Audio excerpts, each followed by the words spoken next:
Class 10 এর জৈব রসায়ন চ্যাপ্টারটা শুরু করব। ভৌতবিজ্ঞানের সবথেকে শেষ চ্যাপ্টার এটা জৈব রসায়ন, অর্থাৎ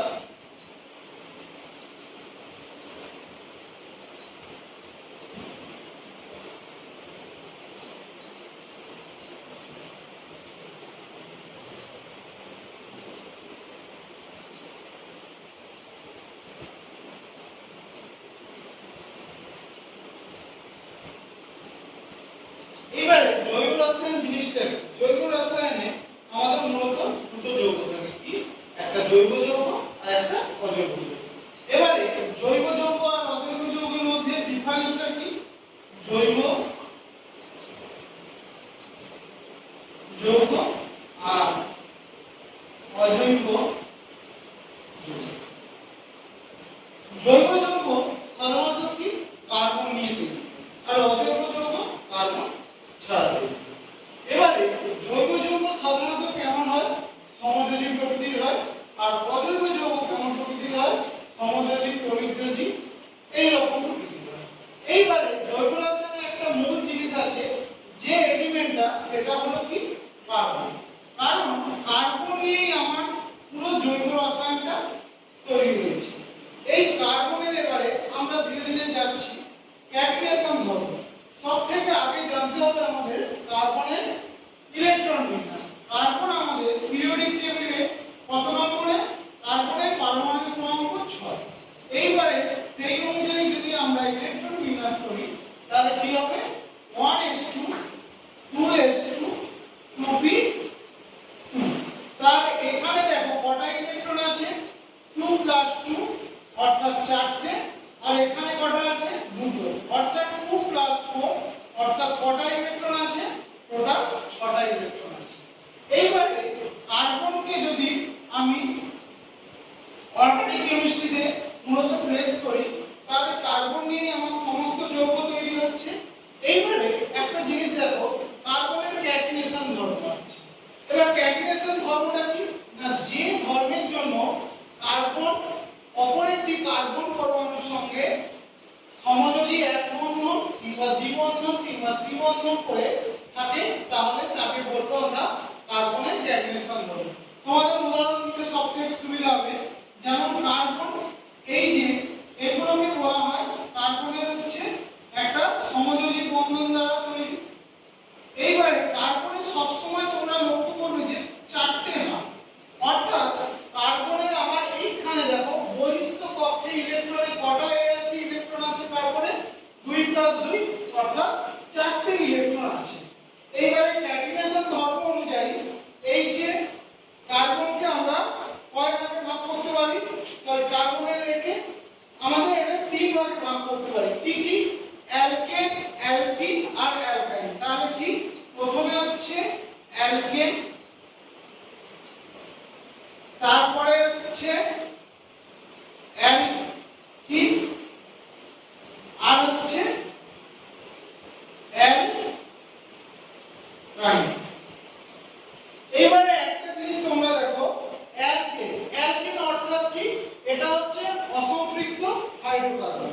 এবার অসম্পৃক্ত হাইড্রোকার্বন এবং সম্পৃক্ত হাইড্রোকার্বন এই দুটো আছে।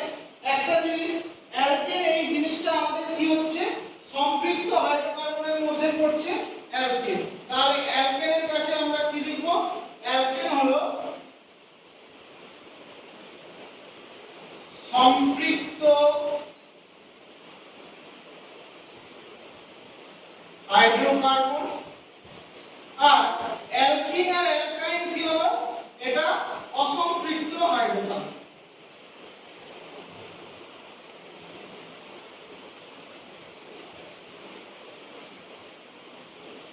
এইবারে সম্পৃক্ত হাইড্রোকার্বন আর অসম্পৃক্ত হাইড্রোকার্বনের মধ্যে ডিফারেন্সটা কি না, সম্পৃক্ত হাইড্রোকার্বনে দুটি কার্বন পরমাণুর মধ্যে সব সময়ের জন্য কি একটা সিঙ্গেল বন্ড হবে, আর অসম্পৃক্ত হাইড্রোকার্বনের ক্ষেত্রে দুটি কার্বন পরমাণুর মধ্যে ডবল বন্ড হতে পারে, আবার ট্রিপল বন্ড হতে পারে।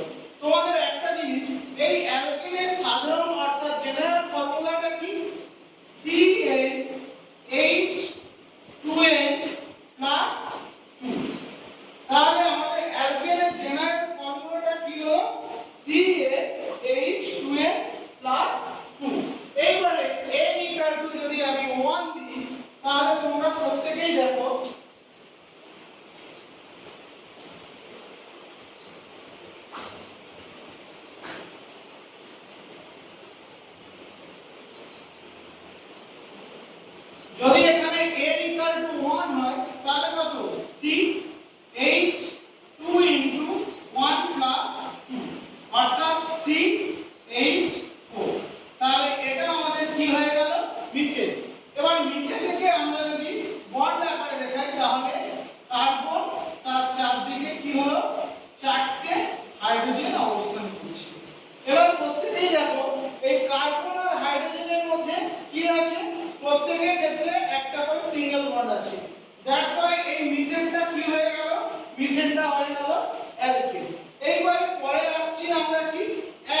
কেন দেবো? কারণ আমার অ্যালকিন আর অ্যালকাইন এরা হচ্ছে অসম্পৃক্ত হাইড্রোকার্বন, অর্থাৎ এখানে তো আমাদের সিঙ্গেল বন্ড নেই, তাই আমরা n = 2 থেকে শুরু করব। তাহলে C2H2 অর্থাৎ C2H4, এইটা হলো আমাদের একটা অ্যালকিনের উদাহরণ। এবার এই অ্যালকিনটাকে আমরা যদি লিখি, ইথেনটাকে আমরা লিখলে কি করে লিখব? Carbon, double bond carbon, hydrogen কটা? 4টে, 1 2 3 4। এইবারে একটা জিনিস লক্ষ্য করো, এখানে দুটো কার্বনের মধ্যে কি বন্ড হয়েছে? ডবল বন্ড, অর্থাৎ এটা হলো আমাদের অ্যালকিনের উদাহরণ। আর শেষ একটাই পড়ে আছে, সেটা হলো কি? অ্যালকাইন। অ্যালকাইন কি? যার মধ্যে কি তিনটে বন্ড থাকবে। এবারে তিনটে বন্ড যখন থাকছে, তাহলে অ্যালকাইনের সাধারণ সংকেত কি হচ্ছে? তোমরা দেখো, অ্যালকাইনের সাধারণ সংকেত CnH2n-2, অর্থাৎ এখানেও সেম n = যদি 2 হয় তাহলে কি C2H কত? 2 × 2 - 2, অর্থাৎ C2H4 - 2, অর্থাৎ C2H2। এইবারে এই অ্যাসিটিলিনকে আমরা কি করে লিখব? C 1 2 3।